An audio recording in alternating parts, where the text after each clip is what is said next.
บทธรรมพระพุทธศาสตร์พระองค์วางว่าหมดจดไม่ให้ไขว้เขวแนวคิดตามเหตุผลปนเป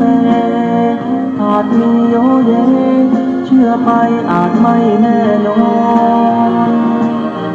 ว่าตรงทฤษฎีของตนเชื่อจนล้นนั้นผิดคำสอนเชื่อรูปลักษณ์นั้นควรสังวรแม้อาจารย์สอนใช่ว่าเชื่อหมดเลย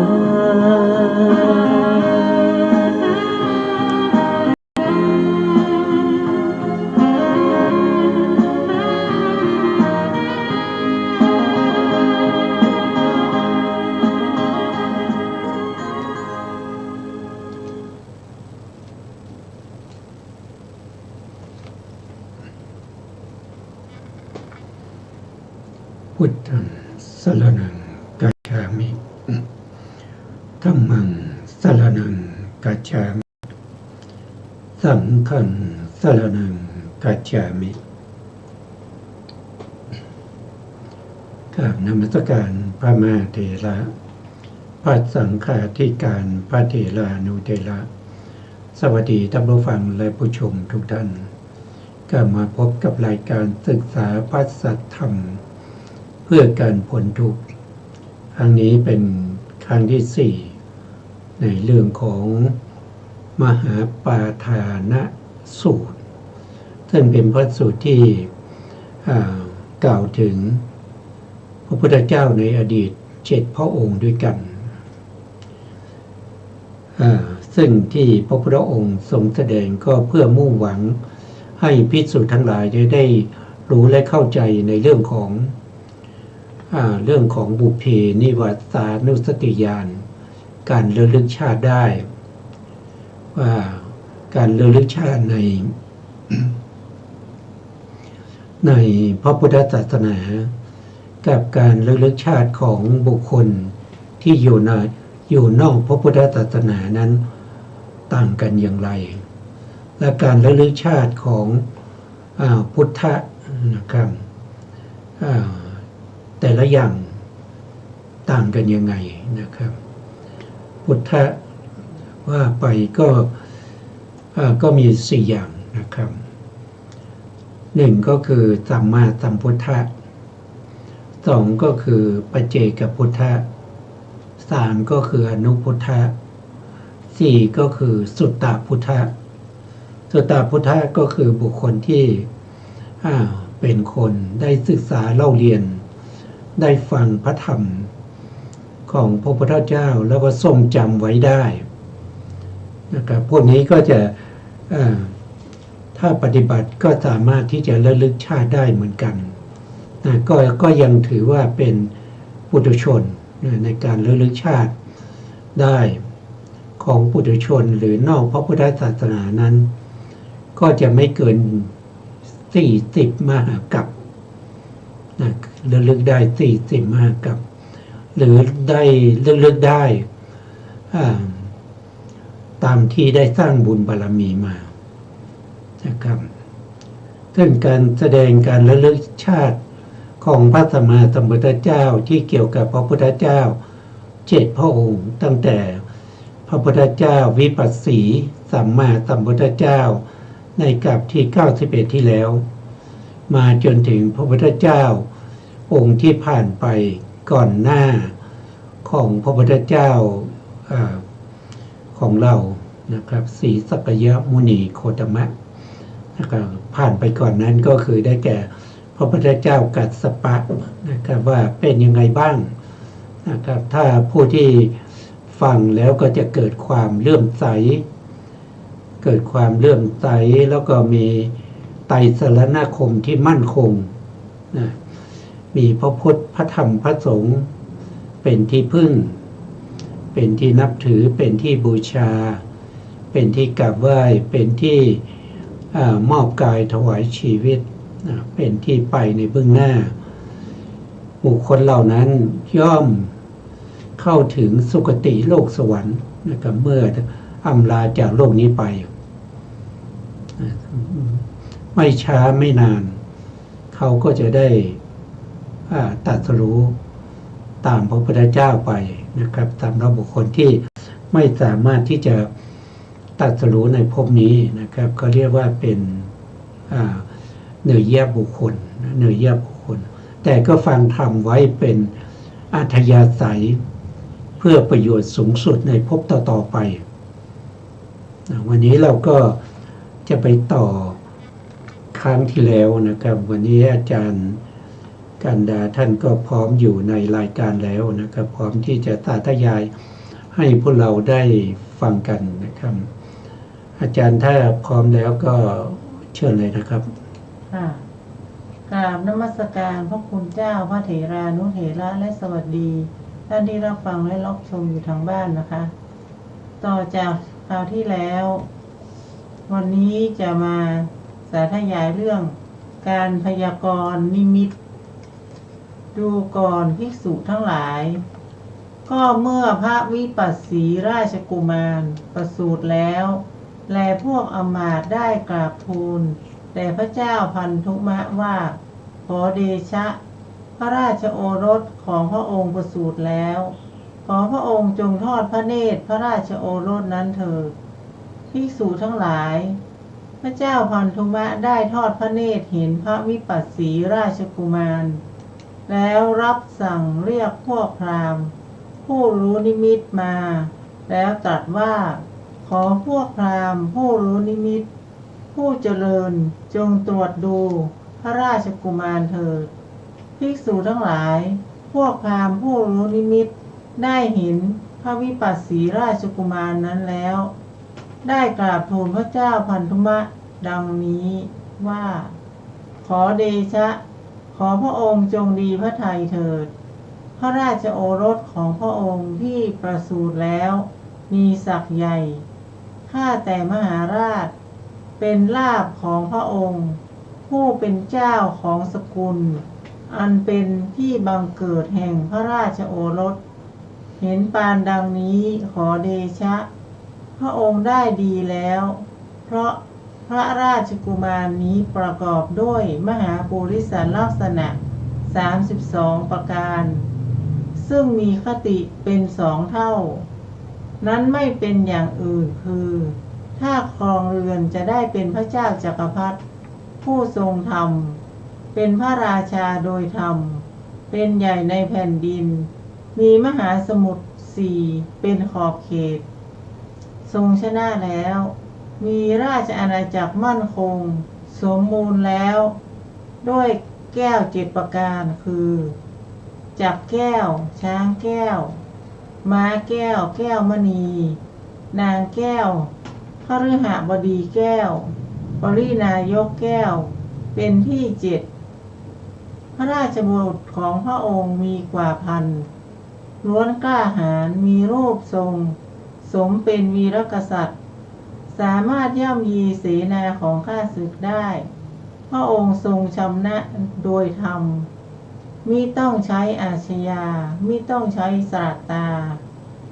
ครอบครองแผ่นดินมีสาครเป็นของเขตถ้าเสด็จออกผนวดเป็นบรรพชิตจะได้เป็นพระอรหันตสัมมาสัมพุทธเจ้าทรงเปิดหลังคาคือกิเลสแล้วในโลกค่ะครับคำนี้ก็เป็นการระลึกถึงอดีตชาติของพระพุทธเจ้าวิปัสสีนะผู้ที่ระลึกคือใครก็คือพระเจ้าของเรานะโคตมะนะเป็นผู้ที่ระลึกไปว่าในอดีตชาติเมื่อ91กัปที่แล้วนะนับถอยหลังจากพัทธกัปของเราไป91กัปนะมีพระเจ้าหนึ่งพระองค์ก็คือพระพุทธเจ้าวิปัสสีท่านระลึกได้ถึงพระบิดาของพระพุทธเจ้าพระวิปัสสีนะพระมารดาแล้วก็ประเทศนะครับแล้วก็รู้สิ่งที่เกี่ยวข้องกับพระพุทธเจ้าวิปัสสีนะตั้งแต่สมัยที่เป็นพระโพธิสัตว์อันนี้เป็นการระลึกชาติ ที่ละเอียดนะระลึกชาติที่ละเอียดสามารถระลึกได้ถึงการพยากรณ์ของพวกพราหมณ์ที่มีต่อพระโพธิสัตว์วิปัสสีในสมัยที่ประสูติได้5 วันนะครับซึ่งท่านบอกว่าพระราชโอรสของพระราชานี้จะเป็นผู้ยิ่งใหญ่นะเป็นผู้ที่ไม่มีใครที่จะข่มเหงได้มีคำพยากรณ์2 อย่างนะนั่นก็คือถ้ายังอยู่ครองราชสมบัติก็จะสามารถที่จะรวบรวมเหล่าเมืองต่างๆนะครับทั้งหมดนะเป็นพระราชาเป็นพระมหาจักรพรรดินะครับเป็นผู้ที่มีการครองราชย์แบบปกครองด้วยธรรมนะไม่ต้องใช้อาญาไม่ต้องใช้ทหารไปลบไปฆ่าไปฟันเข้ามาแต่ด้วยบุญบารมีของพระโพธิสัตว์เมืองต่างๆก็จะมาสวามิภักดิ์นะครับตลอดไปจนถึงทวีปอื่นๆที่เหลือนะครับในจักรวาลนี้มีทวีปอยู่4 ทวีปนะทางที่เหนือทางที่เหนือก็จะเป็นเขาเรียกว่าเป็นทวีปหนึ่งนะครับก็จะเป็นอุตรกุลุทวีปนะทางที่ตะวันออกก็เป็นบุพวิเทหทวีปทางทิศตะวันตกก็จะเป็นอัปปล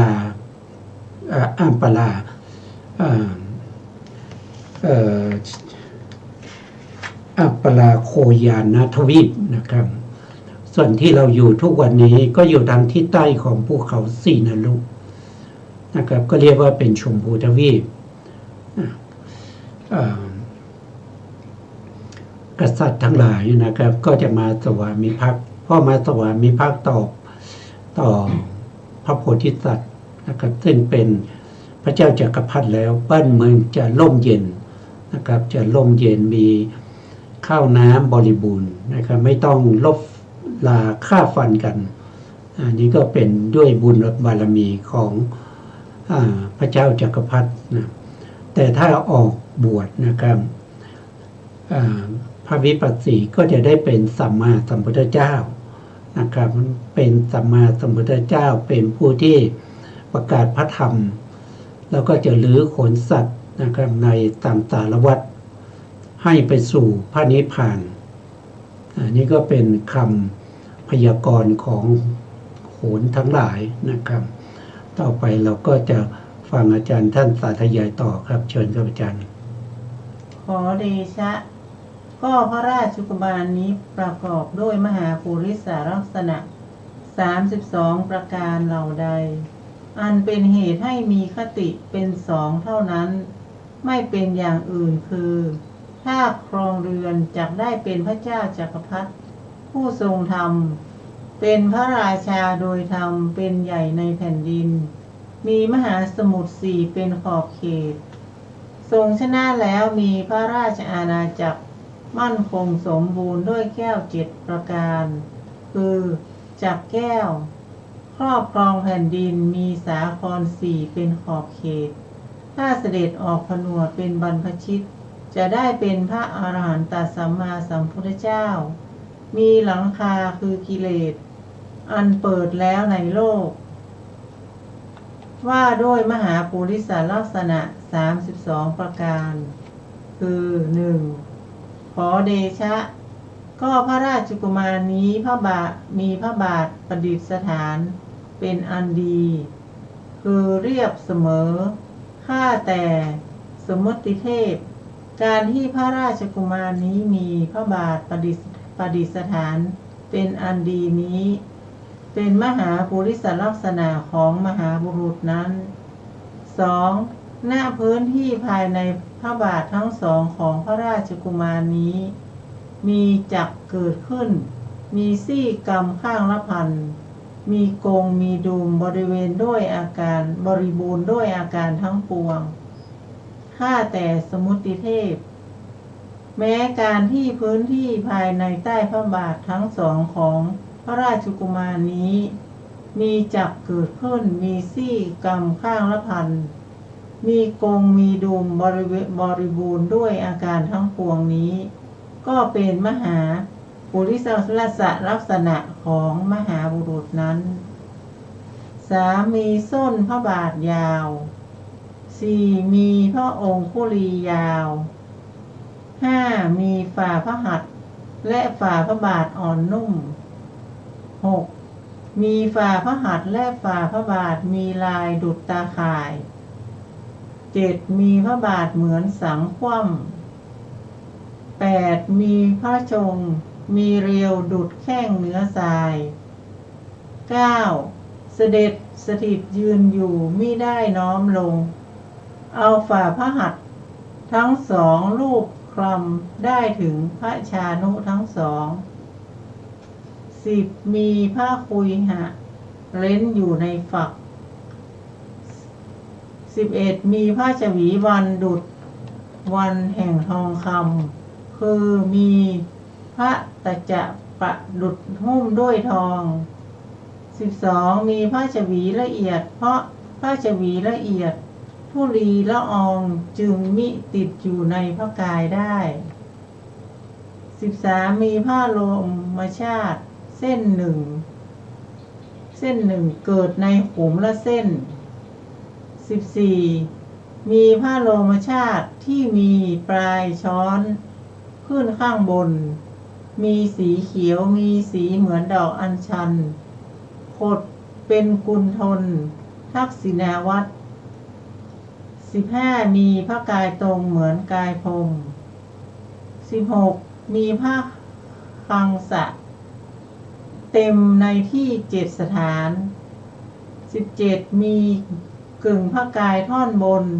เหมือนกึ่งกายท่อนล่างขอไปค่ะมีกึ่งพระกายท่อนบนเหมือนกึ่งกายท่อนหน้าของราชสีห์มีระหว่างพระอังสะเต็มมีปริมณฑลดุจไม้นิโคธวาของพระองค์เท่ากับพระกายของพระองค์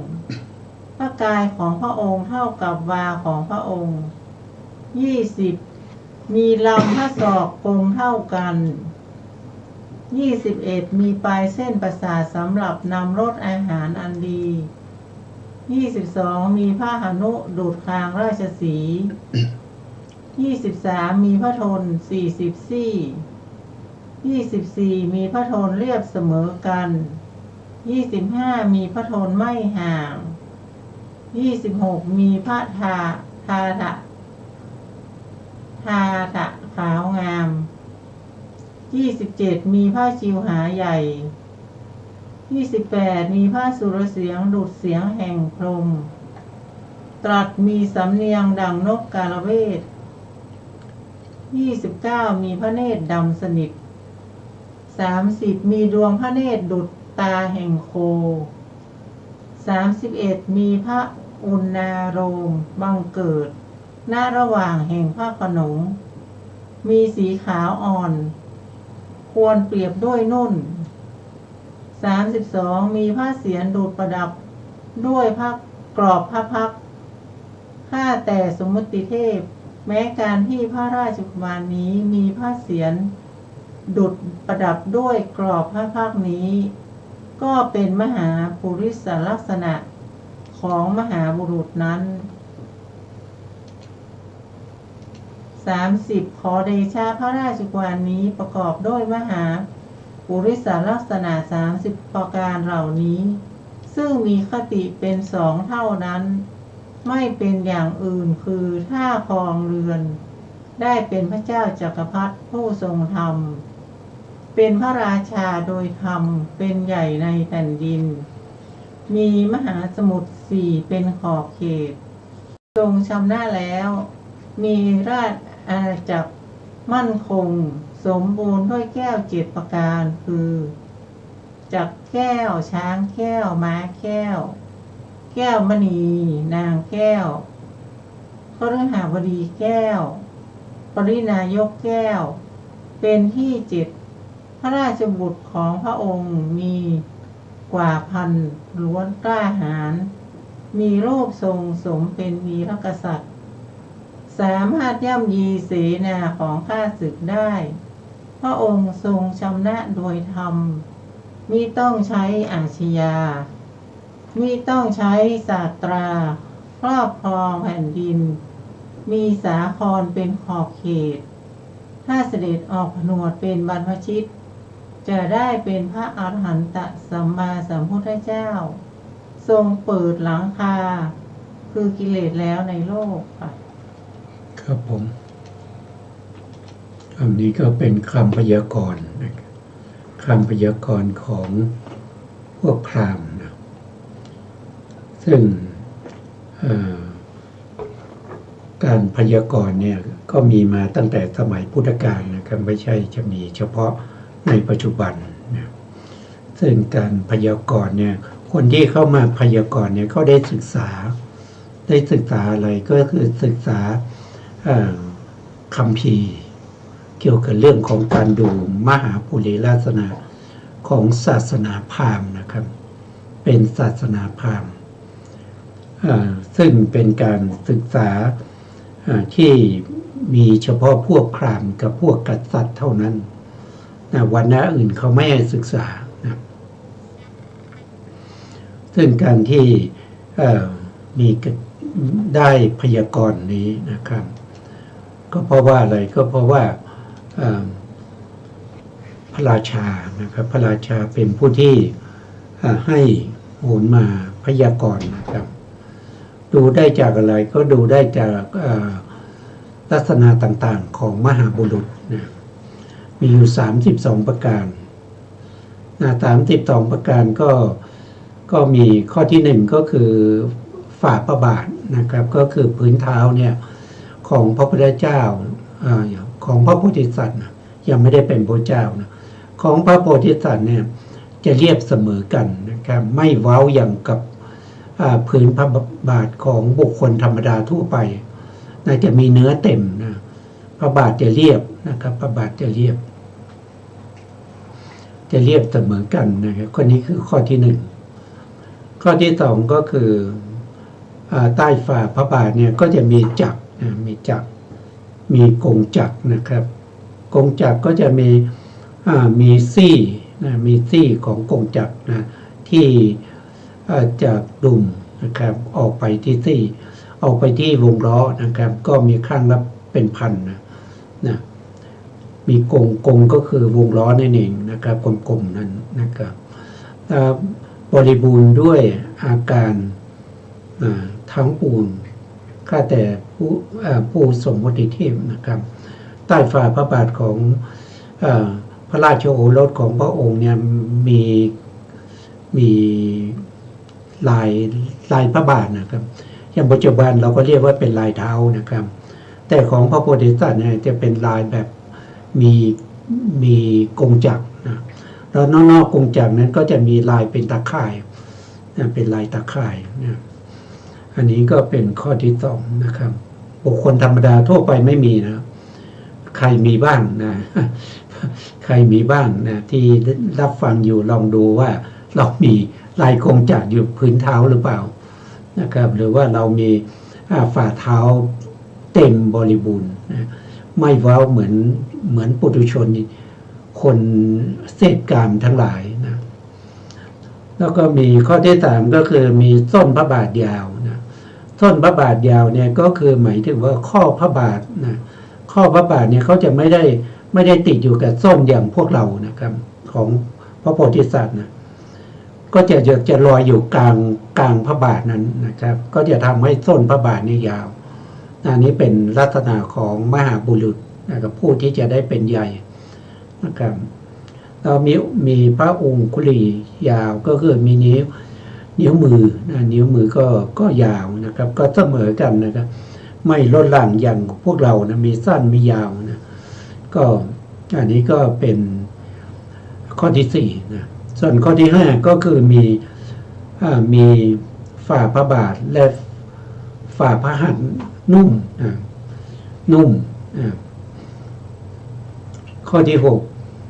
มีฝ่าพระบาทฝ่าพระหัตถ์แล้วก็ฝ่าพระบาทนี่มีลายได้ดูดตา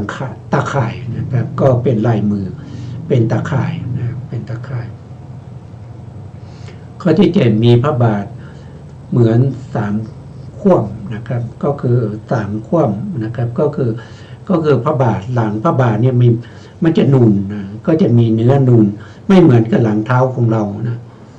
หลังเท้าของพระโพธิสัตว์นี่จะนูนเหมือนกับถ้าเราเห็นเด็กนะครับก็จะเป็นลักษณะอย่างนั้นนะแต่ของพระองค์นั้นมันเนื้อบนพระบาทนี่มันนูนขึ้นนะครับเหมือนกับสามขว้ำนะแล้วก็มีพระชงที่เหลียวก็คือมีแข้งนะมีแข้งเหลียวเหมือนแข้งทรายนะไม่เหมือนกับเรานะครับของเรามันจะมีน่องนะครับมีเนื้อที่ขานี่มันนูนออกมานะครับแต่ของพระโพธิสัตว์เนี่ยก็จะเหมือนกับแข้งทรายนะครับจะไม่มีเนื้อหลังแข้งเนี่ยมันนูนออกมาเป็นก้อนนะที่เราเรียกว่าเป็นน่องนะครับเป็นเนื้อน่องเนี่ยครับจะไม่เป็นอย่างนั้นนะครับข้อ 9ก็เวลาที่พระองค์ทรงยืนเนี่ยนะครับมือทั้งสองข้างเนี่ย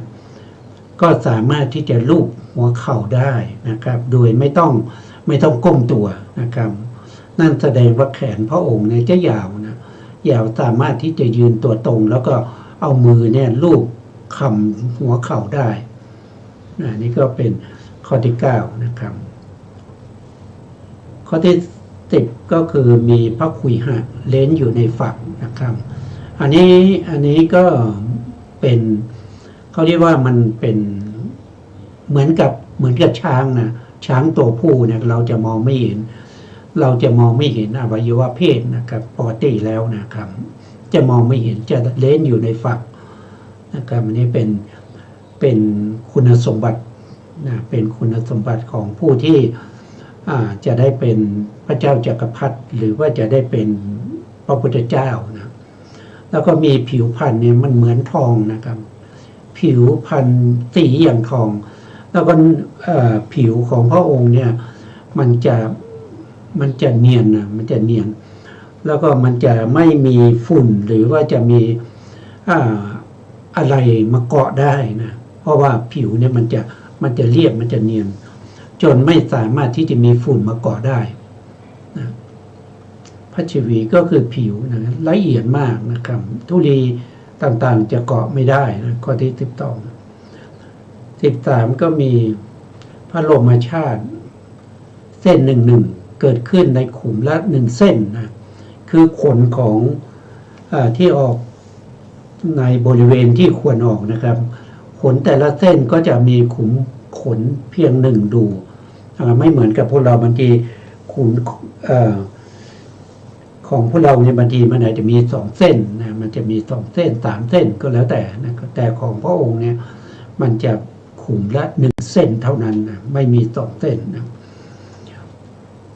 15มีพระวรากายตั้งตรงเหมือนกับกายของพรหมนะครับเราก็ไม่เคยเห็นผมนะผมก็ไม่ได้มาปรากฏกายให้เราเห็นนะครับเปรียบเทียบไปก็ถ้าเราเห็นใครที่เป็นเขาเรียกว่าเป็นอิริยาบถในการเดินการอะไรต่างๆในการกายเขาจะตรงนะครับก็เหมือนลักษณะอย่างนั้นจะไม่โค้งงอจะไม่ก้มไม่แหงนไม่งอ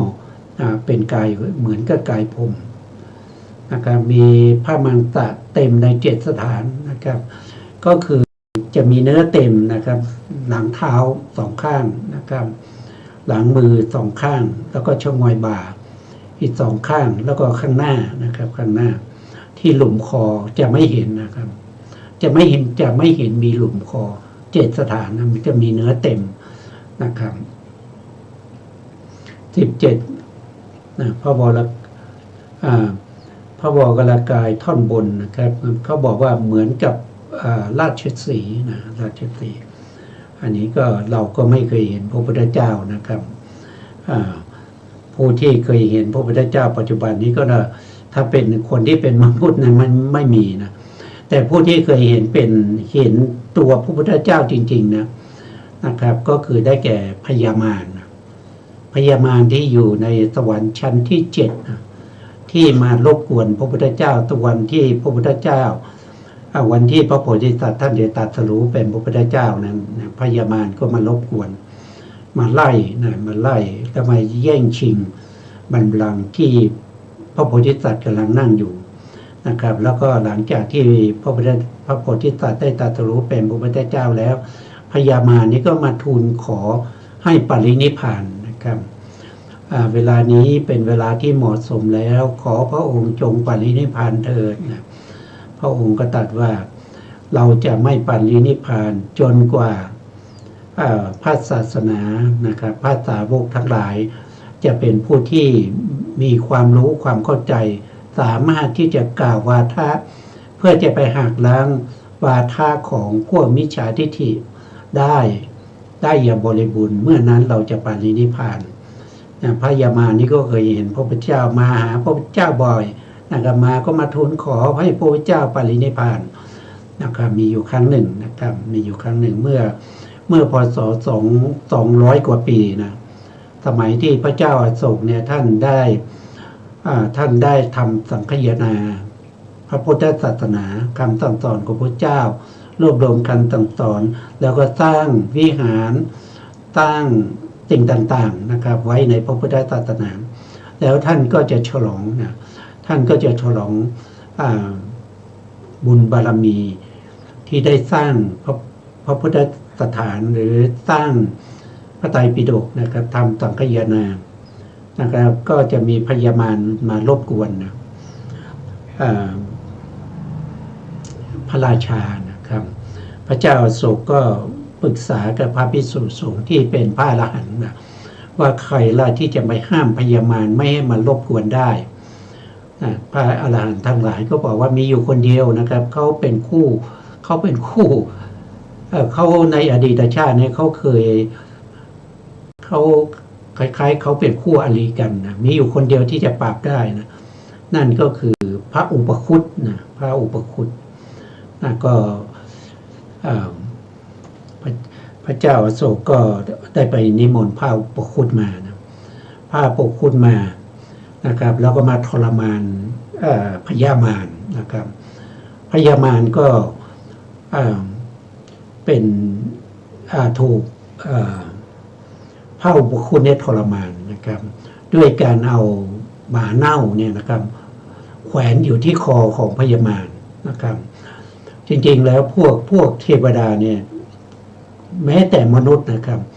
เขาเข้ามาหาแม้แต่พระพุทธเจ้าเนี่ยเวลาเขาเข้ามาหาเขาต้องรีบกลับนะเพราะว่าเขาเหม็นสาบเผ่าพันธุ์ของมนุษย์นะทีนี้หมาเน่าที่ไปแขวนคออยู่เนี่ยทำยังไงก็เอาออกไม่ได้นะก็เลยทุกข์ทรมานนะครับอยู่ไหนก็ไม่ได้นะทรมานอยู่ถึงหลายวันนะครับก็ยอมแพ้นะมายอมแพ้พระอุปคุตก็ว่ายอมแพ้ก็ดีแล้วขอให้อย่ามารบกวนนั้นนะถ้ามาอีกทีก็จะทำให้ได้รับความทุกข์มากกว่านี้นะพระอุปคุตก็เอาหมาเน่าออกจากคอของพญามารนะพญามารนี่เขาเป็นเท้า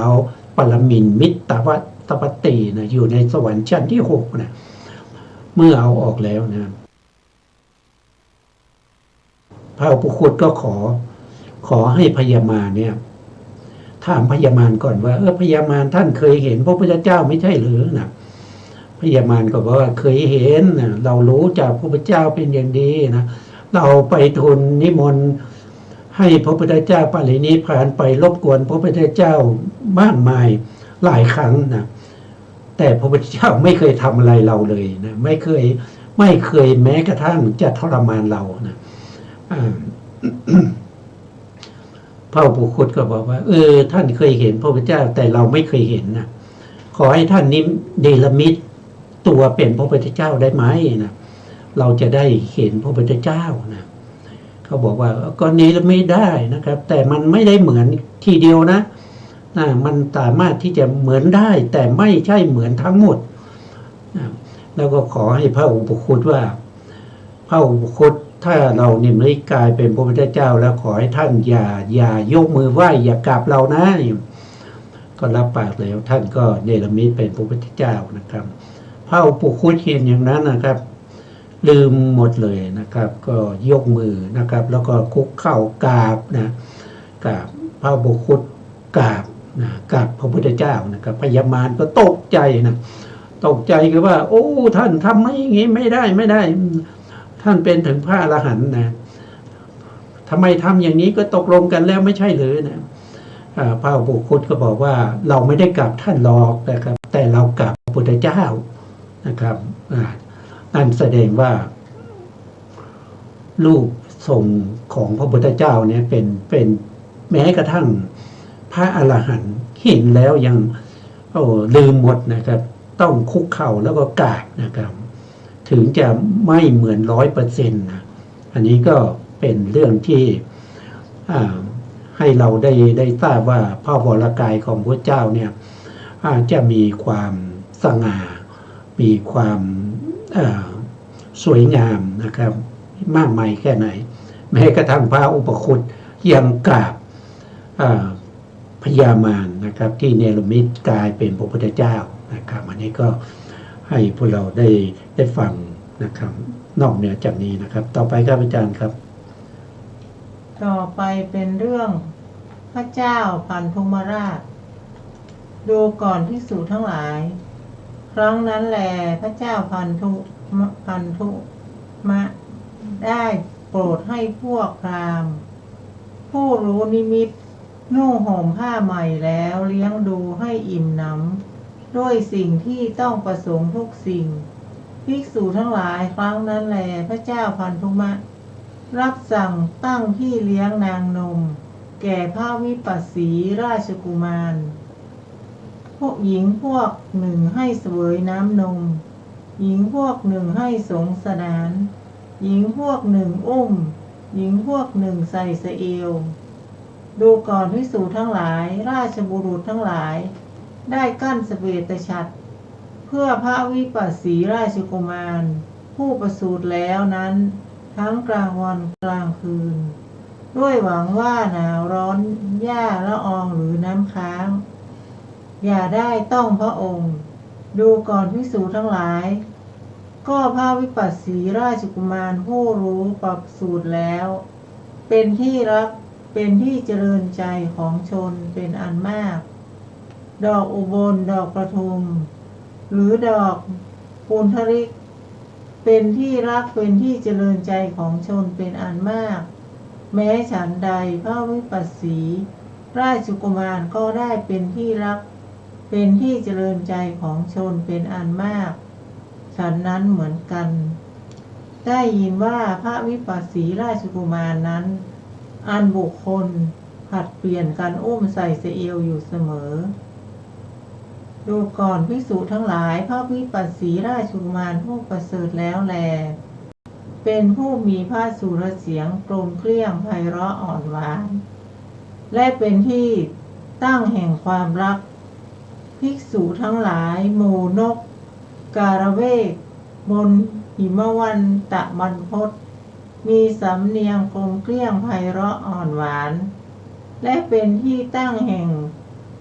ความปรีเปรมฉันใดภิกษุทั้งหลายพระวิปัสสีราชกุมารก็ฉันนั้นเหมือนกันเป็นผู้มีสุรเสียงกลมเกลี้ยงไพเราะอ่อนหวานเป็นที่ตั้งแห่งความรักค่ะครับอันนี้ก็บรรยายถึงพระโพธิสัตว์นะตอนที่ยังเป็นราชกุมารนะครับว่ามีแต่คนที่รักแล้วก็คนที่ชอบใจนะครับเมื่อได้เห็นพระโพธิสัตว์นะพระโพธิสัตว์เป็นผู้ที่น่ารักนะครับเป็นผู้ที่ไม่วางอำนาจนะครับไม่วางอำนาจเป็นผู้มีเมตตา มีเมตตานอกจากเมตตาแล้วยังมีกรุณานะครับกรุณาที่จะช่วยเหลือบุคคลอื่นนะครับที่ได้รับความทุกข์ไม่สบายใจเมื่อมาพบ พระราชกุมารแล้วก็จะสบายใจแต่พระราชานี่เป็นผู้ที่เป็นผู้ห่วงนะครับก็จะพยายามที่จะเอาผ้าม่านเอาผ้ามากั้นนะครับมากั้นไม่อยากให้คนอื่นได้เห็นอันนี้ก็เ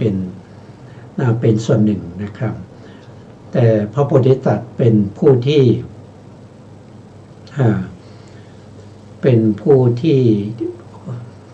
่ว่าง่ายนะครับว่าง่ายแล้วก็ตอนง่ายนะเป็นผู้ที่ไม่ดื้อรั้นนะครับเป็นผู้ที่พวกดูแลแม่นมทั้งหลายก็ดูแลเอาใจใส่อย่างดีนะครับเพราะท่านเป็นผู้ที่อ่อนหวานนะเป็นผู้ที่น่ารักนะมีเสียงไพเราะอะไรพวกนี้นะครับอันนี้เป็นของมันเป็นคุณสมบัติของผู้ที่เขาบำเพ็ญบารมีมานะครับไม่ใช่บำเพ็ญบารมีมาแค่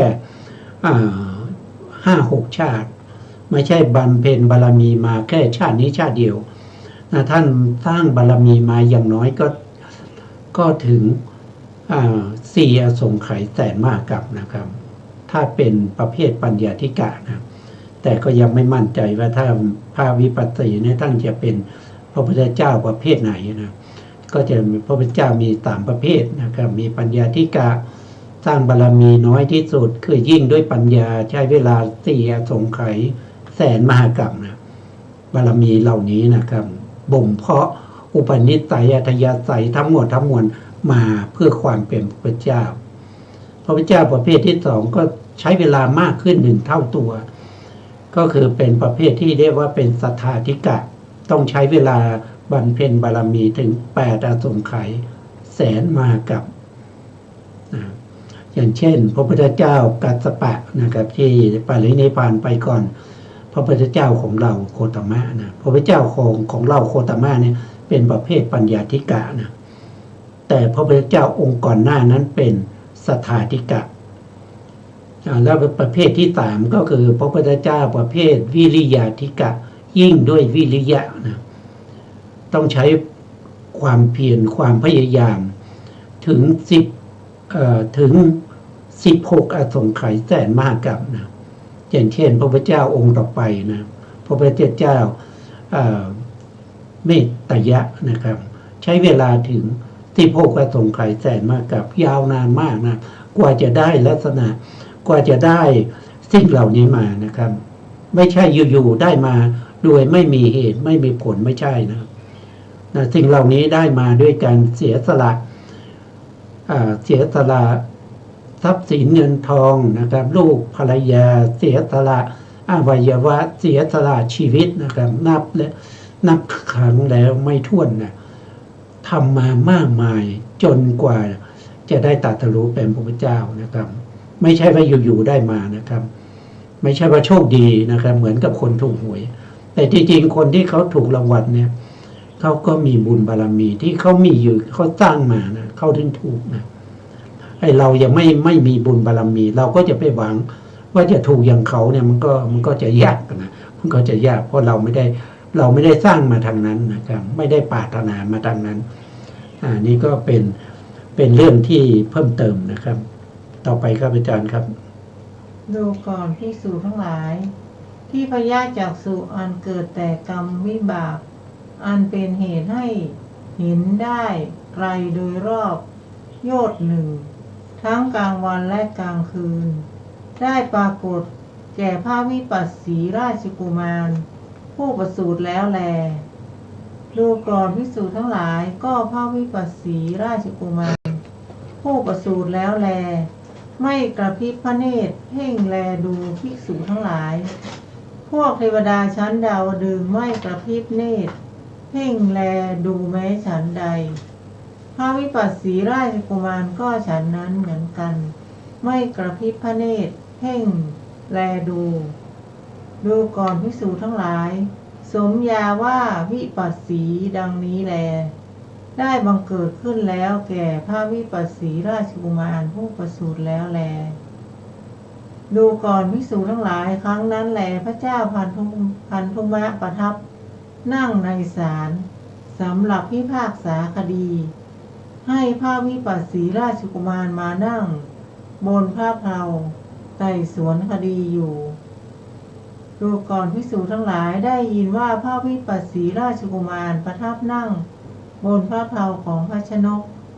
หน้าศาลาสำหรับพิพากษาคดีนั้นทรงสอดส่องพิจารณาคดีแล้วย่อมทรงทราบได้ด้วยพยานภิกษุทั้งหลายทรงครั้งนั้นสมญาว่าวิปัสสีดังนี้แลได้บังเกิดขึ้นแล้วแก่พระวิปัสสีโดยยิ่งกว่าประมาณลำดับนั้นแลพระเจ้าพันธุมะได้โปรดให้สร้างปราสาทสำหรับพระวิปัสสีราชกุมาร3 หลังคือหลังหนึ่งสำหรับประทับในฤดูฝนหลังหนึ่งสำหรับประทับในฤดูหนาวอีกหลังหนึ่งประทับในฤดูร้อนโปรดให้บำรุงพระราชกุมารด้วยเบญจกามคุณได้ยินว่าพระวิปัสสีราชกุมารได้รับการบำรุงบำเรอด้วยดนตรีไม่มีบุรุษปนตลอด4 เดือนในปราสาทสำหรับประทับในฤดูฝนในบรรดาปราสาททั้ง3 หลังนั้นมิได้เสด็จลงสู่ปราสาทชั้นล่างเลยดังนี้แลครับเราก็เห็นว่าผู้มีบุญผู้มีบุญนี่เขาจะมีถ้าว่าไปเนี่ยก็จะมีความสุขมากนะครับพระบิดาท่านจะปนเปื้อด้วยความสุขที่เป็นกรรมคุณนะเพื่อหวังให้พระโพธิสัตว์เนี่ยไม่ต้องออกบวชนะเมื่อมีกรรมคุณอารมณ์อยากได้อะไรนะครับก็ยิ่งกว่าพวกพรหมพวกเทวดาที่นะอยากได้อะไรก็ประทานให้นะมีคนดูแลนะครับแล้วก็จะอยู่ในปราสาท3 ฤดูที่ตั้งให้นะซึ่งโดยปกติแล้วเนี่ยผู้ที่จะได้ตรัสรู้เป็นพระพุทธเจ้าในภพสุดท้ายเนี่ยท่านก็จะมีอัธยาศัยนะมีอัธยาศัยในเรื่องของวิเวกนะท่านจะไม่ค่อยจะสนใจในเรื่องของความสุขในเรื่องของโลกิยะทั้งหลายแต่ท่านก็ไม่ได้แสดงอาการที่จะต่อต้านหรืออะไรนะท่านเป็นผู้ที่มีอัธยาศัยที่ดีพูดจาอ่อนหวานเป็นผู้ที่เป็นที่โปรดปรานของพระบิดามารดาเป็นที่น่ายินดีของพวกข้าราชบริพารท่านก็อยู่ในปราสาท3 ฤดูอย่างนั้นนะครับแต่ถ้าเราพูดถึงว่าอย่างพระพุทธเจ้าของเราในสมัยที่เป็นไปนะเวลาที่พระชนกเนี่ยนะพาไปตัดสินคดีนะพระเตมีนะพระเตมีก็ตอนนั้นก็เป็นกุมารนะครับเป็นกุมารได้เห็นพระบิดาตัดสินคดีแล้วก็ไม่สบายใจว่าเราจะต้องมาทำหน้าที่ในการตัดสินคดีถ้าพระบิดาเสียไปแล้วเนี่ยเราก็ต้องมาเป็นราชาเราก็มาตัดสินคดีเสร็จแล้วการตัดสินคดีจุดมุ่งหมายของผู้ตัดสินนั่นก็คือไปนรกนะครับบางทีก็ตัดสินถูกบ้างไม่ถูกบ้างนะเราไม่ใช่เป็นตัวที่จะสามารถที่จะสั่งให้คนนั้นเป็นอย่างนี้เป็นอย่างนั้นนะครับท่านก็ไม่สบายใจท่านก็ทำเป็นง่อยนะครับไม่ทำเป็นง่อยไม่เคลื่อนไหวร่างกายนะถ้าอยู่ในท่านั่งก็จะนั่งอยู่อย่างนั้นนะครับนะถ้าเข้าไปนอนก็นอนอยู่อย่างนั้นนะครับนะแล้วก็ไม่ขยับขยื่นนะแม้กระทั่งมีการเอาไฟมาเผานะท่านก็ไม่ลุกนะครับท่านก็ไม่ลุกเพราะว่าท่านกลัวว่าจะได้เป็นกษัตริย์แล้วก็จะได้ไปตัดสินคดีลงโทษคนอื่นนะครับอุปนิสัยเขามีอย่างนั้นนะครับแต่นี่เป็นภพสุดท้ายแล้วนะเขารอที่จะพระวิปัสสีนี่เป็นภพสุดท้ายแล้วรอที่จะออกบวชนะรอที่จะออกบวชรอที่จะบารมีจะเต็มบารมีจริงๆเต็มแล้วนะครับแต่ว่ารอเวลาเท่านั้นเอง นะครับส่วนรายละเอียดเราก็จะฟังอาจารย์ท่านสาธยายต่อครับเชิญครับอาจารย์ครับ ดูก่อนภิกษุทั้งหลายครั้งนี้แล โดยการล่วงไปหลายปี หลายร้อยปี หลายพันปี พระวิปัสสีราชกุมารได้ตรัสเรียกนายสารถี มาสั่งว่านายสารถีผู้สหาย เธอจงเทียมยานที่ดีๆ เราจะไปสวนเพื่อชมพื้นที่อันสวยสด ภิกษุทั้งหลาย นายสารถีรับสั่งคำของพระวิปัสสีราชกุมารแล้ว เทียมยานที่ดีๆ เสร็จแล้วจึงกราบทูลแด่พระวิปัสสีราชกุมารว่า ขอเดชะข้าพระพุทธเจ้าได้เทียมยานที่ดีๆ เสร็จแล้ว บัดนี้พระองค์ทรงกำหนดเวลาอันสมควรเถิด ดูก่อนภิกษุทั้งหลายครั้งนั้นแลพระวิปัสสีราชกุมารทรงยานอันดีเสด็จประพาสพระอุทยานพร้อมกับยานที่ดีๆทั้งหลายพระวิปัสสีราชกุมารขณะเสด็จประพาสพระอุทยานได้ทอดพระเนตรชายชรามีซี่โครงคดเหมือนกรอนหลังงอถือไม้เท้าเดินงกเงินกระสับกระส่ายหมดความหนุ่มแน่นครั้นทอดพระเนตรแล้วจึงรับสั่งถามนายสารถีว่านายสารถีผู้สหายก็ชายผู้นี้ถูกใครทำอะไรให้แม้ผมเขายังไม่เหมือนคนอื่นๆแม้ร่างกายของเขาก็ไม่เหมือนของคนอื่น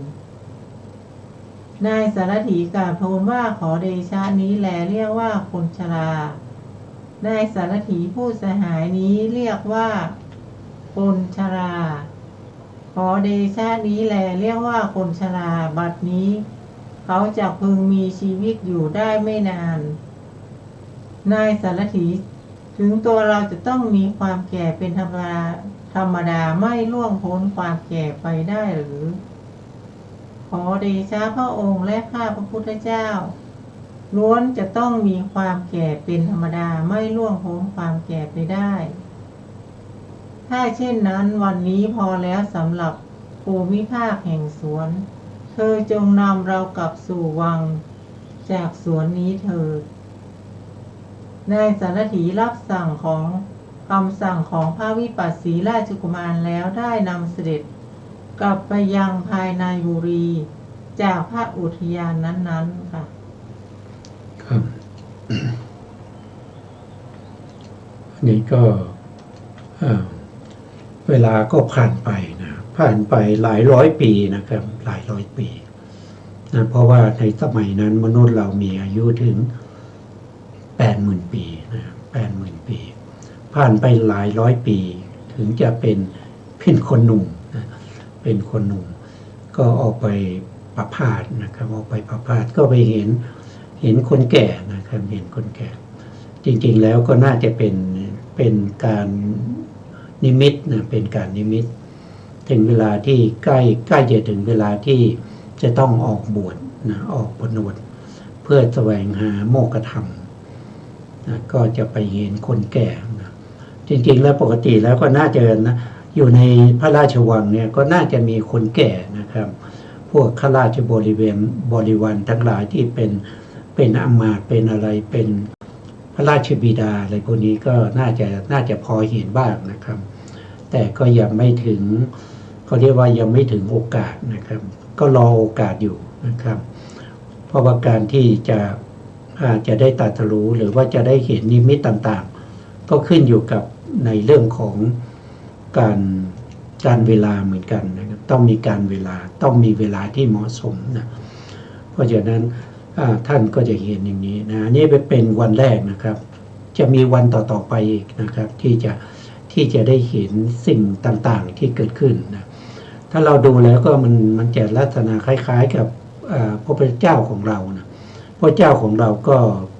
เป็นในลักษณะนี้เหมือนกันนะตอนนั้นก็อายุได้18 ปีนะครับ18 ปี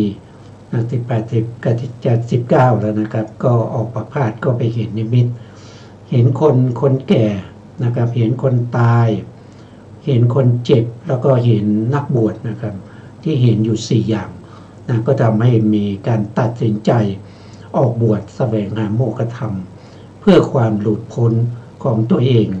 แล้วก็เพื่อประโยชน์ความสุขแก่เวนยสัตว์ทั้งหลายนะท่านจะไม่ไปคนเดียวนะครับท่านจะช่วยเหลือสรรพสัตว์ทั้งหลายให้เข้าสู่แดนพระนิพพานเหมือนกันนะครับอาจารย์ครับวันนี้ละเวลาเราหมดแล้วนะ ค่ะ ครับงั้นเราคืนเวลาให้ทางสถานีนะครับสถานีขอกราบขอบพระคุณพระครูสมุทรวิศวัตรวรกิจโจผู้อำนวยการสถานีวิทยุเพื่อการศึกษาพระพุทธศาสนาและวัฒนธรรม FM 104.5 เมกะเฮิรตซ์วัดไฟหินจังหวัดเชียงใหม่ได้ขอกราบขอบพระคุณพระครูปริยติยานุตาสขอบคุณท่านผู้ฟังและผู้ชมทุกท่านนะครับที่ให้เกียรติติดตามในรายการศึกษาพระสัจธรรมเพื่อการพ้นทุกข์วันนี้เวลาหมดเวลาลาไปก่อนครับสวัสดีครับ สวัสดีค่ะ พระองค์วางวาดหมดจดไม่ให้ไขว้เขวแนวคิดตามเหตุผล